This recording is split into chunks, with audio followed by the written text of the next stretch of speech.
ሰላም የተወደዳችሁ ቤተሰቦች እንደምን አላችሁ? እግዚአብሔር ይመስገን እኔ በጣም ደህና ነኝ። ዛሬ ከባለፈው ክፍል የቀጠለ የመጽሐፍ ቅዱስ ትምህርት ይዤላችሁ መጥቻለሁ ማለት ነው። የዛሬው ትምህርታችን ስለ ድነት ጉዞ ወይም ስለ ድነት ሂደት ይሆናል ማለት ነው። ይሄ ማለት ነው መዳን በአንድ ቅጽበት የሚከናወን ነገር አይደለም ማለት ነው። ይልቅ ፕሮሰስ ያለው ሂደት ያለው ነገር ነው ማለት ነው። ከዛ በፊት መዳን ማለት ወይንም ደግሞ ደህንነት ማለት ምን ማለት ነው የሚለውን እንመልከት። መዳን ወይም ደህንነት ማለት አንድ ሰው በአዳምና በሔዋን ምክንያት በሰው ልጅ ላይ ከደረሰው የኃጢአት ውድቀት፣ ከእግዚአብሔር መለየት እና ወደ ሰይጣን ግዞትና ጭቆና ከገባበት በእግዚአብሔር ጸጋ በኢየሱስ ክርስቶስ አምኖ ከእግዚአብሔር ጋር ሲታረቅ የዘላለም ሕይወት ደህንነት ሲያገኝ ማለት ነው። ደህንነት ማለት ወይንም መዳን ማለት ነውና መዳን ወይም ደህንነት ከእግዚአብሔር ጋር ያለን ግንኙነት መስተካከልና ዘላለማዊ ሰላም ስለማግኘት ነው ማለት ነው።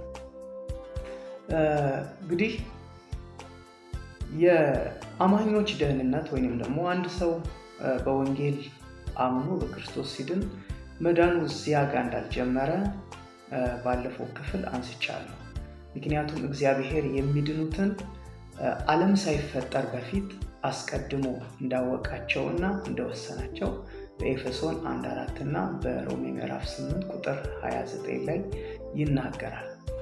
ስለዚህ ታዲያ እንዴት ነው በተግባር ያ እግዚአብሔር ያቀደው ደህንነት በሰው ልጅ ሕይወት የሚፈጸመው የሚለውን ነው የምንመለከተው ማለት ነው። ስለዚህ የደህንነት ሁኔታ ቅጽበታዊ ሳይሆን ሂደታዊ እና ደረጃዎች ያሉት ነው ማለት ነው። ለመግቢያ ያህል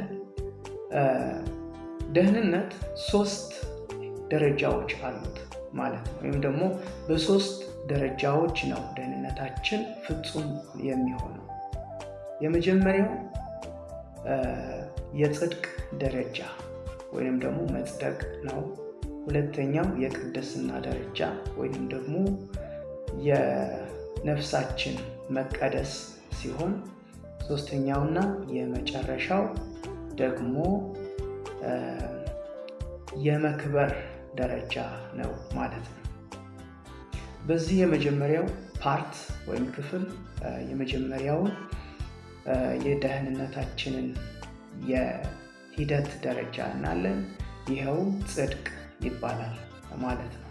እንግዲህ እግዚአብሔር ዓለም ሳይፈጠር አስቀድሞ የመረጠው ወይም የወሰነው ያ ሰው ደህንነቱ በሕይወቱ ተግባራዊ የሚሆነው ወንጌልን ሰምቶ በሚያምንበት ሰዓት ነው ማለት ነው። አንድ ሰው በኢየሱስ ክርስቶስ ወንጌል ሲያምን ዳግም ይወለዳል ወይንም ደግሞ ቦርን አጌን ይሆናል ማለት ነው። አዲስ ልደት ያገኛል። ስለዚህ አዲስ ልደት ማግኘት ማለት ሰው በፊት በኃጢአት ምክንያት ከእግዚአብሔር ከተለየበት ከወደቀበት ሕይወት ተፈውሶ ማንነቱ ታድሶ ከእግዚአብሔር ጋር እርቅ ውስጥ ገብቶ አዲስ ማንነት ሲያገኝ ማለት ነው። ከመንፈስ ቅዱስ ሲወለድ ማለት ነው። ስለዚህ በዚያን ጊዜ ያ ሰው ጸደቀ ይባላል ማለት ነው። ስለዚህ ጽድቅ የመጀመሪያው የደህንነታችን ደረጃ ሲሆን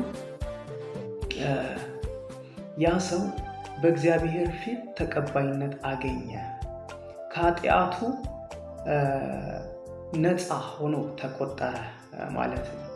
በሮሜ ምዕራፍ 3 ቁጥር 23 ላይ ሲናገር አሁን ግን ሕግና ነቢያት የመሰከሩለት የእግዚአብሔር ጽድቅ ያለ ሕግ ወይም ያለ ስራ ተገልጧል ይላል።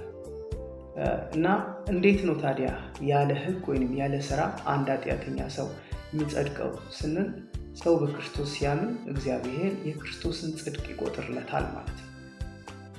በዚያን ጊዜ ያ ሰው አዲስ ልደት ያገኛል፣ መንፈሱ ይታደሳል፣ የእግዚአብሔር ልጅ ይሆናል ማለት ነው። ስለዚህ ጽድቅ ማለት ከእግዚአብሔር ጋር እርቅ ማግኘት፣ የኃጢአት ስርየት ማግኘት፣ አዲስ ፍጥረት መሆን ማለት ነው።